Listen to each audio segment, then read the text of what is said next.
Single dad CEO found a nurse crying with her twin babies in a snowstorm, unaware she'd lost everything but hope. The wind howled like a wounded animal across the snow-covered mountain road. Flakes whipped sideways in blinding sheets, and the headlights of Elijah Hartman's black SUV barely pierced the darkness. It was mid-December in Montana, and the storm had hit harder and faster than expected. Elijah gripped the wheel tighter, leather-gloved hands tense. Every mile brought him closer to his secluded estate, and more importantly to Micah, his 5-year-old son, waiting with the nanny. On the passenger seat sat a half-built Lego robot, its arms missing, wires dangling. Elijah had promised Micah they'd finish it tonight. He'd promised a lot lately. The dashboard clock read 9:42 p.m. His eyes burned from the day's negotiations. He was exhausted but drove on, guided more by duty than comfort. That was his life now. Since Belle's death during childbirth, Elijah had lived in quiet routine, work, parent, repeat. 3 years of building empires by day and heating up dinosaur-shaped nuggets by night. He was halfway through a tight curve when something flickered at the edge of his vision, a blur against the white. He slowed, heart thudding, maybe a deer or a snow-laden tree. But then the headlights cut through the storm, and he saw her. A woman barely standing, hunched. Not just a woman. She was clutching 2 small children, girls huddled at her sides, arms tangled like ivy. Elijah slammed the brakes. The SUV skidded before stopping. He froze, breath held, staring. Her blonde hair was tied back, strands clinging to tear-wet cheeks. She looked straight at him, wide red-rimmed eyes filled not with panic, but bone-deep exhaustion. The girls wore red dresses, faded, frayed, sleeves slipping, threads dangled like ribbons. The hems were stiff with frozen mud, their legs bare, shoes soaked. One whimpered and buried her face into the other's neck. Without thinking, Elijah opened the door. A blast of wind struck him as he stepped out. Snow clung instantly to his coat. Boots crunched through the drift. "Ma'am," he called over the wind. "Do you need help?" She opened her mouth, but no words came. She just nodded, holding the girls tighter. He dropped to one knee, wrapped his coat around the children first. Their warmth startled him. They were shivering violently. The smaller one looked up, eyes glassy, then laid her head back on her sister. As he lifted her, a red thread from her dress looped around his finger. It tugged gentle. He paused, untangled it, then cradled her close. He looked at the mother. "I have a car. It's warm. Let me get you somewhere safe." Her lips trembled. She didn't ask who he was. Didn't question, just nodded again. He helped her into the front seat, then tucked both girls in back, blanketing them from his emergency kit. As he shut the door, he noticed the red thread still clinging to his glove. It fluttered in the wind, fragile and stubborn, like fate itself. The car was already warm, but Elijah turned the heat higher. The woman huddled in the front seat, arms wrapped tightly around herself as if she still could not believe they were out of the snow. In the back, the 2 little girls sat bundled in blankets pressed close together. One of them, he wasn't sure which, let out a dry, rattling cough. Without hesitation, Elijah popped the trunk and retrieved a compact medical kit. He always kept it there. Years ago, Micah had struggled with asthma, and Elijah had learned to stay prepared. He climbed into the back seat beside the coughing child and gently placed a stethoscope to her back. She flinched, but didn't protest. The faint wee in her lungs concerned him. But for now, warmth and rest were the best medicine. "You're okay," he said softly, adjusting her blanket. "You're safe now." He returned to the driver's seat and turned onto a narrower road, the tires crunching through fresh snow. Visibility was poor, but he knew every curve. This path led to his private cabin, tucked deep in the woods, a place he hadn't visited since the last winter spent there with his wife. The car was quiet, broken only by the heater's hum and occasional sniffles. Then the woman spoke, her voice faint. "Thank you. I didn't know where else to go." He glanced at her. Her damp blonde hair clung to her cheek. She looked young, too young to carry that much sorrow. I'm Elijah, he said. She hesitated. Melody Quinn, he nodded. We'll be at my cabin soon. It's not far. There's heat, food, dry clothes. The girls can rest. A pause. Then, just above the hum, I lost my apartment yesterday. I've been calling shelters all day. They're full.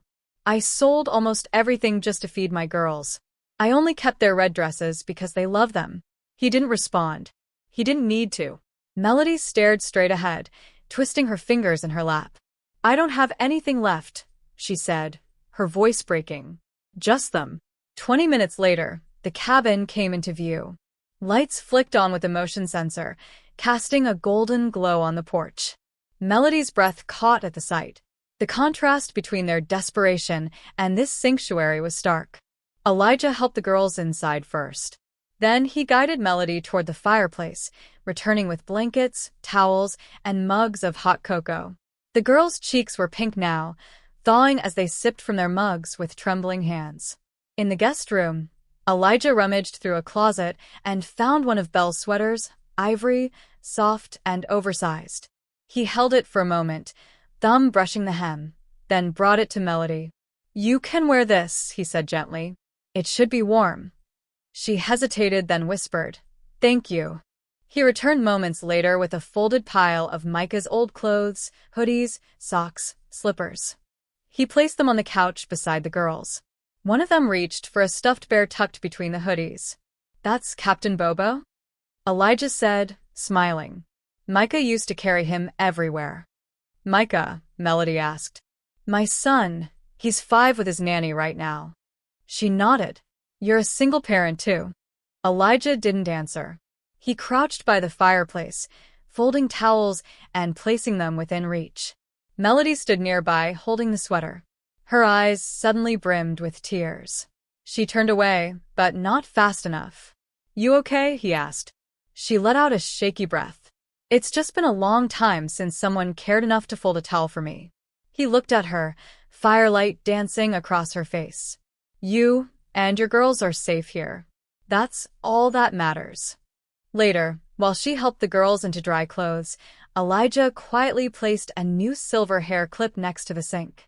He had seen the stretched-out elastic she used, the way strands of her hair clung to it. He said nothing. The girls eventually drifted to sleep on the couch, curled up under layers of blankets. Melody sat close, watching their small chests rise and fall. Elijah stoked the fire, its soft glow filling the room. 3 figures, 2 asleep, 1 silently watching, and a man seated nearby, listening to the storm still raging outside. But inside the cabin, something fragile had begun to settle. Not just warmth, something closer to hope. The cabin had grown quiet. The storm outside had dulled to a steady hush, muffled by thick snow blanketing the world. Inside, only the fire crackled, soft, constant. The twins, Lily and Rosie, were asleep on the couch, curled beneath a heavy wool blanket, their tiny fingers still tangled even in sleep. Melody sat at the small wooden kitchen table, both hands wrapped around a steaming mug of tea. Her blonde hair, still damp from earlier, had fallen loose from its ponytail, strands framing her tired face. She stared into her cup, unmoving. Across from her, Elijah sat quietly, mirroring her. The light above them was warm, casting a gentle golden hue across the tabletop and their faces. It wasn't awkward. It was still, like the calm between 2 people who had carried too much for too long. Melody broke the silence first. Her voice was low, cautious. I was a pediatric nurse for 6 years, she said, eyes on her tea, at a small community hospital near Boz-Zaman.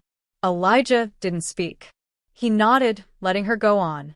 I loved it. The kids, the chaos, the tiny victories. She smiled faintly.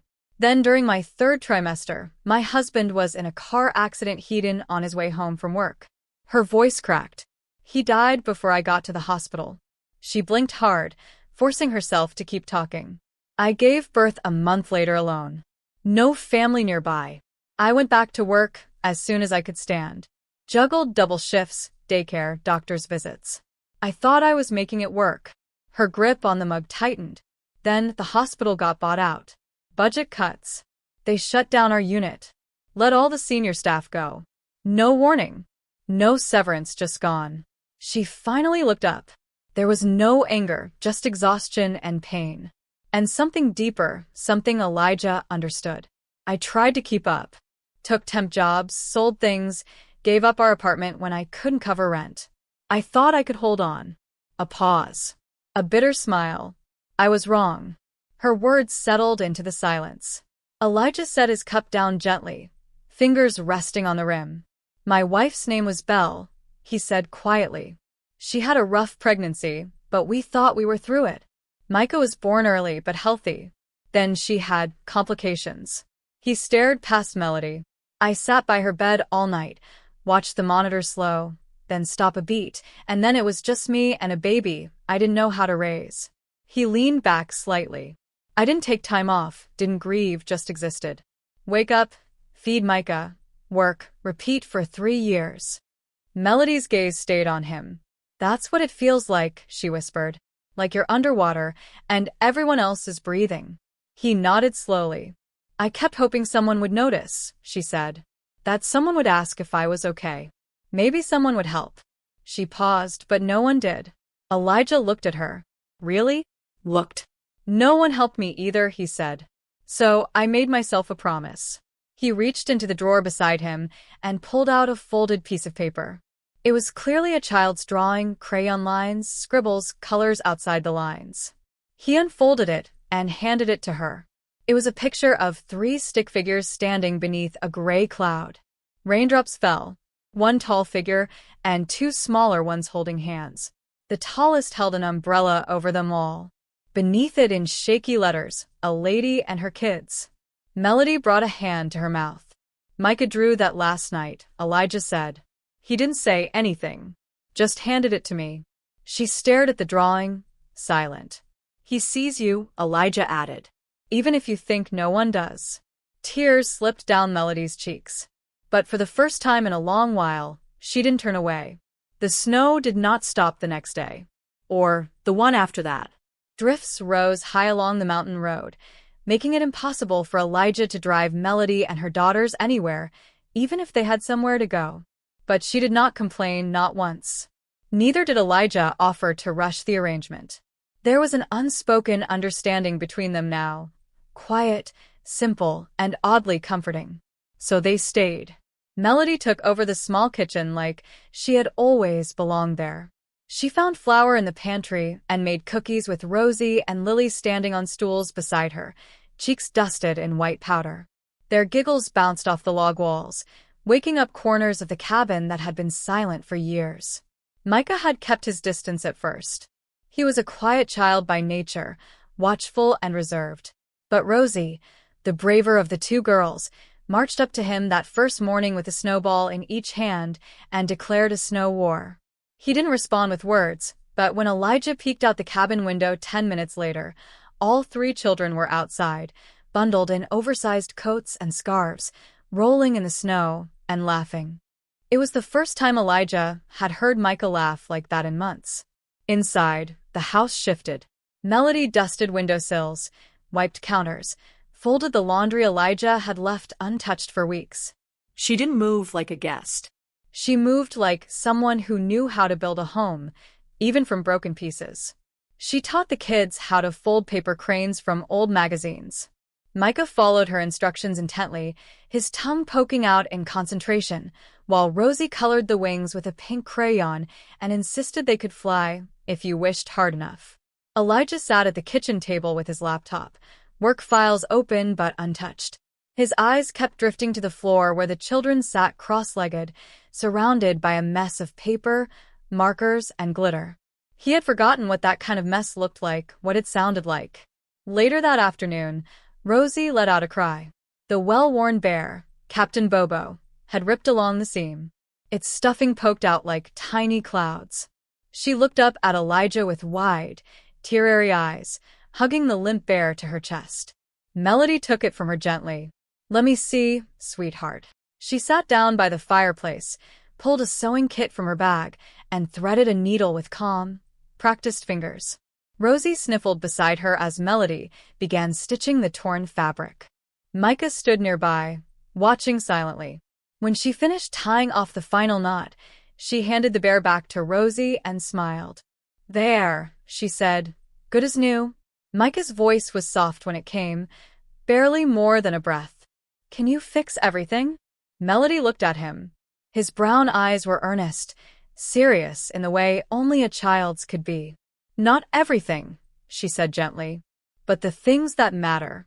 I'll always try." Micah didn't reply, but he nodded once, then turned and quietly joined Rosie and Lily near the fireplace. That was enough. That night, the fire glowed warmly as the children curled up in a pile of blankets and yawns. Elijah had prepared the guest room for Melody, but she never used it.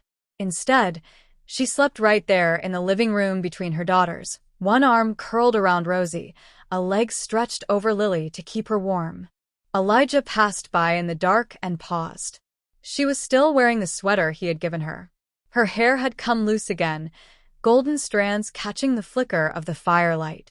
Her breathing was steady, peaceful. It struck him then. This woman, who had arrived in a storm, who had nothing but a pair of red dresses and two tiny hands clutching hers, had somehow filled the cabin with something he thought he had lost forever. Life, warmth, home. The snow finally melted.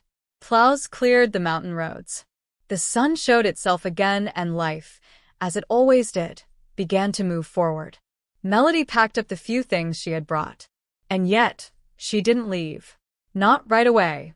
That morning, Elijah stood by the front door, hands tucked into his coat pockets, watching her zip up one of the twins' jackets. "You and the girls," he said carefully. "You can stay a little longer. A few weeks maybe until things settle." Melody looked up, her face unreadable. For a second, Elijah thought she might say no out of pride, but then with a nod, she whispered, "Thank you." She didn't stay idle. By the third day, she was scanning bulletin boards at local clinics, asking around with quiet resolve. She didn't beg, didn't complain. She simply moved forward, one step at a time. Elijah admired her for it. That quiet determination. The way she refused to let her pain be her only story. What she didn't know was that Elijah had already called in a favor. A friend owned a private family practice nearby. They were hiring. He mentioned her name once casually. No pressure. That night, she came home flushed and glowing, her hands stuffed in her coat pockets. "I got the job," she said breathlessly. "I start next week." "It's not much," she added, a bit shy, but it's something. A week later, she signed the lease on a modest two-bedroom apartment near Micah's school. The neighborhood was quiet. The playground out front was old, but clean. Trees lined the sidewalk. Elijah helped her move in. They didn't drift apart. If anything, their lives were closer. School drop-offs turned into shared coffee stops. Grocery runs became full-on outings with 3 giggling kids in tow. Sunday afternoons were now for watching the children build Lego castles on Elijah's floor and draw chalk galaxies in the driveway. There was no big conversation about it. No labels, just presents, just peace. Elijah found himself smiling at things he used to ignore. Melody's soft humming while she packed school lunches. The way she always poured 2 mugs of tea, even when he hadn't said he'd stop by. The sound of laughter in rooms that used to echo with silence. Still, neither pushed past the invisible line drawn by grief and time. They lived beside it. A wall of memory neither dared to touch too hard. The fear of loss had carved itself into both of them. Then came Lily and Rosa's birthday. Elijah offered to host a small party at his house. Melody hesitated, but the girls squealed with delight, and she gave in with a quiet smile. Elijah strung lights across the ceiling. Micah helped stir frosting. Melody baked cupcakes topped with bright strawberries. Only a few guests came, just enough to fill the room with warmth. When it was time for candles, the 3 children stood close, their faces glowing with excitement. Melody stood a little behind them, hands clasped, smiling gently. That's when Elijah moved beside her. She didn't speak, didn't look. He reached out his hand. "Dance with me?" he asked. Soft music played through a dusty speaker in the corner. The light above them was warm, golden. For a second, Melody hesitated. Then she reached for his hand. They swayed in silence, her head near his shoulder. The children's laughter, a soft hum in the background. No words, just knowing. Later that night, the house quiet, Elijah walked into the study to switch off the lamp. On the desk was a sheet of paper, crayons, stick figures, bright colors. Micah's name scribbled in the corner. It was a drawing of Melody in a white dress standing beside Elijah under an arch of flowers. Rosie and Lily grinned at her feet. Micah stood close, holding her hand below it in crooked, determined letters. Mom. Elijah sat down slowly. His fingers brushed the page. And for the first time in a long time, he let the hope Indiana. The phone rang late on a Tuesday night. Elijah had just finished reading Micah, a bedtime story, when he saw Melody's name flash across the screen. He picked up quickly, but it wasn't her voice. It was the neighbor who sometimes helped with Lily and Rosie after school. She collapsed, the woman said. Fever, exhaustion. I'm with her now. She needs rest. Elijah was out the door in minutes. When he arrived at Melody's apartment, she was curled on the couch, pale, damp with sweat, her breathing shallow. The twins were sitting beside her, frightened and quiet, holding each other's hands like anchors. Elijah didn't hesitate. He gathered them all, Melody, Lily, and Rosie, and brought them back to his home. Micah met them at the door with juice boxes and a fuzzy blanket already in hand. He settled the girls in Micah's room with warm milk and soft music, then returned to Melody. She lay on the guest bed, eyes fluttering, trying to stay awake. I'm sorry, she whispered hoarsely. I didn't want to be a burden. You're not, Elijah said gently, adjusting the blanket over her. You're safe. Just rest. But something inside him tightened. For the next 2 days, Elijah handled everything. Meals, kids, medicine, housework. He stayed organized, attentive, precise but distant, focused. He didn't linger in her room, didn't make conversation. His warmth turned to politeness, his affection to obligation. Melody felt it like a cold wind through a cracked window. On the third night, when the kids were asleep, Elijah brought her tea. He set it on the nightstand without a word and turned to go. Elijah, she said softly. He stopped. Back still turned. Are you scared? He didn't answer right away. Then he turned slowly. His eyes were red, though he hadn't cried. I'm not scared, he said. But it didn't sound true, he swallowed. I can't go through it again. Losing someone. I barely made it through the first time. Melody nodded, her face calm, but tender. You're not the only one afraid. He sat down in the armchair across from her, rigid, guarded. She continued, Love doesn't promise you'll never hurt again. It only promises someone will be there when it does. He looked at her. Really? Looked at the strength in her tired face, at the softness in her voice. Even after everything. I shut myself off after Claire died, he said. I didn't know how else to survive. Micah gave me purpose, but not life, not joy. Melody's voice was quiet. And now it all came back, and it terrifies me. A silence followed. Then Elijah bowed his head into his hands and cried. It wasn't loud, but it was deep. Years of holding it in cracked open in one moment of truth. His shoulders shook, his breath caught. He couldn't stop. Melody rose from the bed and crossed the room slowly. She sat beside him and wrapped her arms around him. No words, just warmth, just presence. They sat like that for a long time, the fire burning low when the tears faded. Melody whispered, We can't undo what hurt us, but we can choose what comes next. Ah. His voice broke. What if I'm not ready? Then we take small steps, she said. Together. Later that night, Elijah returned to check on her. The room was dim. Melody was asleep, but on the bed beside her pillow sat Captain Bobo, Micah's old stuffed bear. Tucked under the bear's paw was a folded piece of paper. Elijah picked it up and opened it. A few uneven words written in crayon. A new mom doesn't have to be perfect. She just has to be real. He stared at it, his throat tightened. Upstairs, Micah was already asleep, curled beneath the same blanket he'd clung to the night Claire died.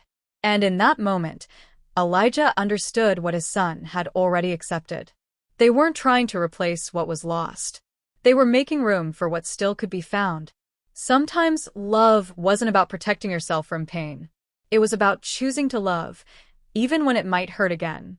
The days flowed easier now. Melody had moved in 3 months ago, not out of necessity, but choice. Her name was on the mailbox now, not in place of Elijah's, but beside it. She still worked full-time at the clinic, and Elijah ran meetings from his home office. They had separate calendars, separate coffee mugs, separate morning playlists, but everything else shared. The kids especially had merged into one small, unstoppable pack. Micah had taken on the role of protective big brother like it was instinct, not assignment. Lily and Rosie ruled the living room with matching giggles and hair clips. On Friday nights, all 5 of them rolled dough for homemade pizza, flour on noses, laughter spilling through the kitchen. Sundays were for pajamas and movie marathons under a mountain of blankets. It felt like a rhythm, one they didn't want to break. It was a crisp October afternoon when Elijah set his plan into motion. The backyard was covered in golden leaves. Melody was helping Rosie thread sticks together for a makeshift fairy tent while Lily bossed Micah around about how many pillows a castle fort needed. Elijah sipped his coffee and watched them. All of them, his heart aching in the best possible way. He knelt down beside Micah, whispered something in his ear. Micah's eyes lit up. Moments later, Elijah called out casually, "Hey team, come here for a second." 3 little heads popped up from behind blankets and leaf piles. He motioned them over, crouching to their level. "So, I've been thinking," he began, glancing at Melody from the corner of his eye. "Do you think Melody should officially be part of this family like forever?" "Yes," Lily shouted before the others could respond. "Totally," Micah added with a grin. "Can she still make waffles if she's part of the family?" Rosie asked seriously. "I think that's in the contract." Elijah nodded solemnly. "Then yes," Rosie declared. Melody stood a few steps away, her hand still holding a twig, her smile frozen in surprise. Elijah rose slowly, his voice softer now. "Melody Quinn, what if we made this chaos permanent?" She didn't speak. Not right away. Micah stepped forward and handed her a small square Lego box, one of his custom builds, slightly lopsided and dotted with mismatched colors. "Open it," he whispered. Inside, nestled between tiny plastic bricks, was a simple gold ring. Melody's hands trembled as she looked up, eyes wide with something between joy and disbelief. Elijah didn't kneel. He didn't have to. "I know this wasn't the plan. None of it was, but you walked into our storm and somehow turned it into home." The backyard was still, the autumn breeze, rustling leaves like applause. Melody's voice cracked. "You sure you're ready for the circus?" He laughed. "I built the tent." She didn't hesitate. "Yes," she said, voice thick with emotion. "1,000 times?" "Yes." The kids erupted into a chorus of squeals and celebratory leaf throwing. Micah jumped into Elijah's arms. Rosie hugged Melody's leg, and Lily demanded to know when the wedding would be and if she could wear sparkles.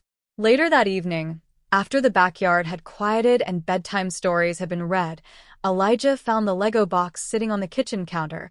He picked it up, smiled. A family made of pieces, none of them matching, all of them chosen. The air smelled like pine and snowfall. At the edge of the Montana woods, the old cabin glowed under a veil of fresh snow, the same place where 2 lives had once collided. Now it was dressed in fairy lights and pine garlands, the porch swept clean, a small fire pit crackling out front. Elijah stood near the hearth, adjusting the collar of his wool jacket. No suits, no ties, just him, real, grounded, nervous in the best way. Then he saw her. Melody stepped out from the back room in a simple white dress that brushed her calves. Her hair was tied in a ponytail, and nestled above her ear was the delicate hair clip he'd left by the sink that snowy night. It shimmered under the lights like a quiet memory. She smiled, cheeks pink from the cold. "I was hoping you'd still like the clip," she said. I never stopped. The ceremony was small, 10 people total.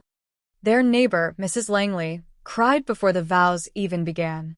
Chairs were arranged in 2 tidy rows on the porch. Micah stood proudly between Rosie and Lily, each holding a folded card. When the officiant nodded, the kids stepped forward. Micah began, "We're not just a family because of rings or weddings." Rosie chimed in. "We're a family because we choose each other." Lily smiled wide.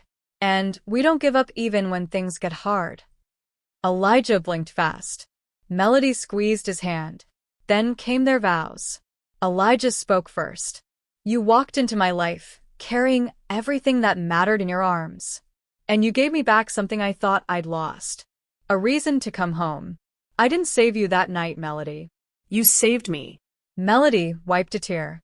Her voice shook but held steady. "You saw me when I was invisible. You didn't look away.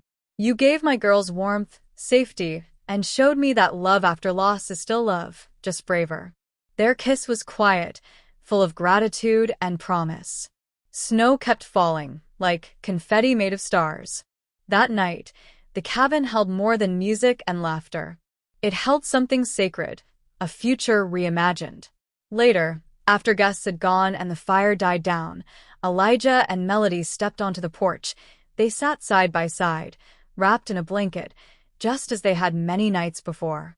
From inside came the sound of Micah's voice reading aloud, calm and steady. And then the father, the mother, and the 3 kids built a house out of snow and dreams, and no one was ever cold again. Melody smiled, resting her head on Elijah's shoulder. "Do you ever wonder?" he asked softly. "What would have happened if I hadn't stopped that night?" She chuckled. "I wonder what would have happened if I hadn't dressed them in those ridiculous red dresses." They weren't ridiculous. They were unraveling. "Still," he said, "those threads pulled me straight to you." She leaned in closer, breath warm in the night air. "We didn't save each other, Elijah." He nodded, eyes never leaving hers. "No, we made each other whole. And we're not a family because it started perfectly," she added. "We're a family because no one walked away." The snow kept falling. Inside, 3 children slept beneath one roof. 2 girls who no longer woke up, shivering, and 1 boy who no longer felt something was missing. On the porch where it all began, Elijah and Melody sat in peace, not haunted by the past, but humbled by what they'd built. A love born in a storm. A home built on second chances. A family chosen not by blood, but by courage. And so, in the heart of a snowstorm, a stranger became a safe place. A cabin became a home. And love, quiet and brave, found its way back to 2 broken hearts. This isn't a story about rescue. It's about choosing love again, even when it's hard. If this touched your heart, hit that hype button and subscribe to soul-stirring stories for more tales that heal, inspire, and stay with you. Your support keeps these stories alive. Until next time, believe in kindness, choose love, and remember, even in the storm, someone might be waiting just to bring you home.